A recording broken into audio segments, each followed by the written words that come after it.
بسم الله الرحمن الرحيم والفجر وليال عشر والشفع والوتر والليل إذا يسر هل في ذلك قسم لذي هجر ألم تر كيف فعل ربك بعاد إرم ذات العماد التي لم يخلق مثلها في البلاد وثمود الذين جابوا الصخر بالواد وفرعون ذي الأوتاد الذين طغوا في البلاد فأكثروا فيها الفساد فصب عليهم ربك صوت عذاب إن ربك لبالمرصاد فأما الإنسان إذا ما ابتلاه ربه فأكرمه ونعمه فيقول ربي أكرمن وأما إذا ما ابتلاه فقدر عليه رزقه فيقول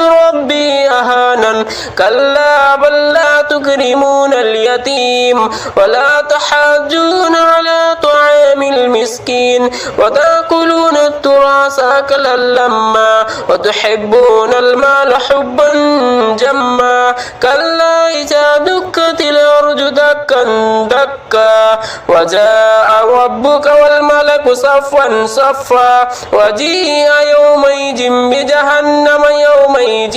يتذكر الإنسان وأنى له الذكرى يقول يا ليتني قدمت لحياتي فيومئذ لا يعذب عذابه أحد ولا يوثق وثاقه أحد يا أيتها النفس المطمئنة ارجعي إلى ربك راضية مرضية فادخلي في عبادي وادخلي جنتي.